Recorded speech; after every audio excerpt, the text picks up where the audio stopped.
নমস্কাৰ competitive cracker Assam চেনেলটোলৈ আপোনালোকক স্বাগতম জনাইছোঁ মই উদিত্ৰপান পাঠক আৰু আমি বৰ্তমান ডিছকাছ কৰি আছিলোঁ ইণ্ডিয়ান হিষ্ট্ৰীৰ ওপৰত আমাৰ অসম চৰকাৰ তথা ভাৰত চৰকাৰৰ যিকোনো কম্পিটিটিভ এক্সামত সহায় হ'ব পৰাকৈ আমি কুৱেশ্যনসমূহ ডিছকাছ কৰি আছোঁ আৰু আজি আমি ইণ্ডিয়ান হিষ্ট্ৰী ডিছকাছ কৰিব গৈ আছোঁ ৰিলিজিয়াছ মুভমেণ্টৰ আজি এইটো পাৰ্ট নাম্বাৰ 1 হ'ব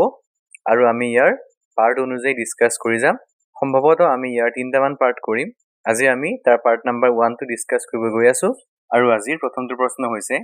Where did Lord Buddha breathe his last? যাক মহাপৰিনিৰ্বাণ বুলিও কোৱা হয় অপচনত দিয়া আছে option number A Rajgir B Bodhgaya C Sarnath আৰু ডি কুশীনগৰ আৰু ইয়াৰ শুদ্ধ উত্তৰ হ'ব option number D Kushinagar lord বুদ্ধাৰ মৃত্যু হৈছিল বা তেওঁ মহাপৰিনিৰ্বাণ লাভ কৰিছিলে ক'ত কুশীনগৰত কুৱেশ্যন নাম্বাৰ 2 টো চাওঁ Which among the following is the sacred book of the Buddhist?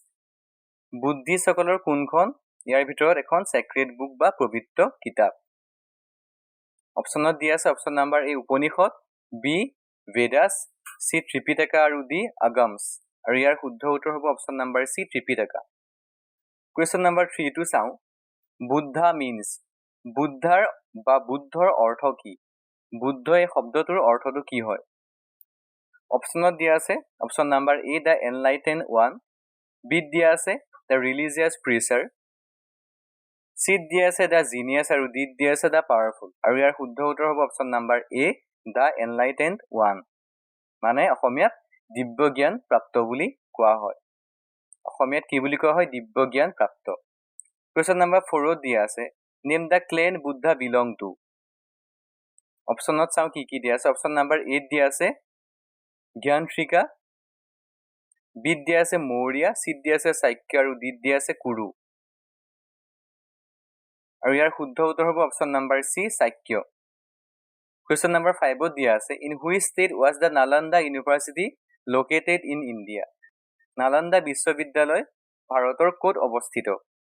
অপচনত দিয়া আছে অপচন নাম্বাৰ এ বেংগল বিত দিয়া আছে বিহাৰ চিত দিয়া আছে উৰিষ্যা আৰু ডিত দিয়া আছে উত্তৰ প্ৰদেশ আৰু ইয়াৰ শুদ্ধ উত্তৰ হ'ব option number B Bihar question number 6 দিয়া আছে who was the author of Buddha Charita option 8 দিয়া আছে অশ্বঘোষা বিত দিয়া আছে নাগাসেনা চিত দিয়া আছে নাগাৰ্জুন আৰু ডিত দিয়া আছে বসুমিত্ৰ আৰু ইয়াৰ শুদ্ধ উত্তৰ হ'ব অপচন নাম্বাৰ এ অশ্বঘোষা বুদ্ধ চৰিতৰ লিখক হৈছে অশ্বঘোষা কুৱেশ্যন নাম্বাৰ 7 দিয়া আছে the first Buddhist council was held in which of the following cities প্ৰথম Buddhist council first Buddhist council ক'ত হৈছিলে অপচনত দিয়া আছে অপচন নাম্বাৰ এ নালন্দা বিত দিয়া আছে গয়া চিত দিয়া আছে ৰাজগৃহ আৰু ডিত দিয়া আছে বোধগয়া আৰু ইয়াৰ শুদ্ধ উত্তৰ হ'ব option number C Rajgriha question number 8 দিয়া আছে second Buddhist council was held in which of the following cities question number 7 আমাক সুধিছিলে ফাৰ্ষ্ট বুদ্ধিষ্ট কাউন্সিল যিটো আমি গম পালো ৰাজগৃহ আৰু কুৱেশ্যন নাম্বাৰ 8 এতিয়া আমাক কি সুধিছে ছেকেণ্ড বুদ্ধিষ্ট কাউন্সিল ক'ত হৈছিলে অপচন 8 দিয়া আছে বেচালি বিত দিয়া আছে নালন্দা চিত দিয়া আছে ৰাজগৃহ আৰু ডিত দিয়া আছে বোধগয়া আৰু ইয়াৰ শুদ্ধ উত্তৰ হ'ব অপচন নাম্বাৰ এ বেচালি কুৱেশ্যন নাম্বাৰ 9 দিয়া আছে the third Buddhist council was held in which of the following cities third Buddhist council ক'ত হৈছিলে অপচন 8 দিয়া আছে বোধগয়া বিত দিয়া আছে ৰাজগৃহ চিত দিয়া আছে নালন্দা আৰু ডিত দিয়া আছে পাটলিপুত্ৰ আৰু ইয়াৰ শুদ্ধ উত্তৰ হ'ব option number D Pataliputra question number 10 দিয়া আছে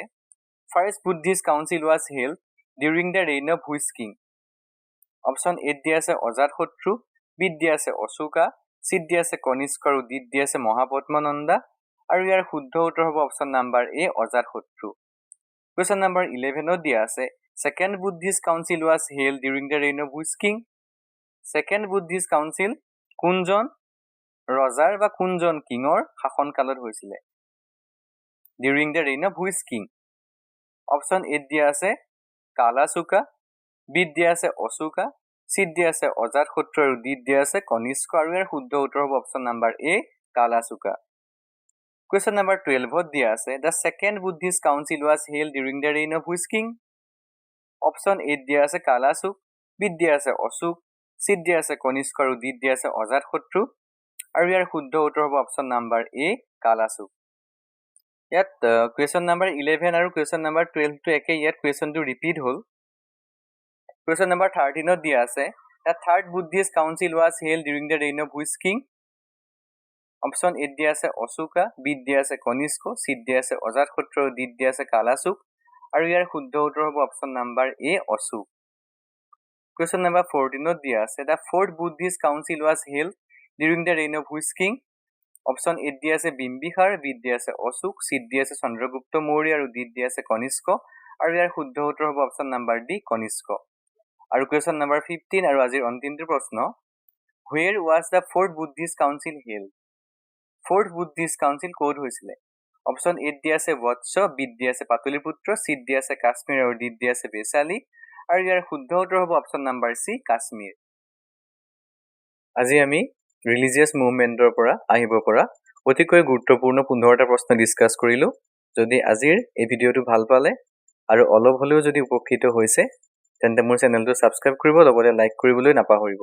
তেন্তে আকৌ এটা নতুন ভিডিঅ'ৰ প্ৰতিশ্ৰুতিৰে আজিলৈ ধন্যবাদ।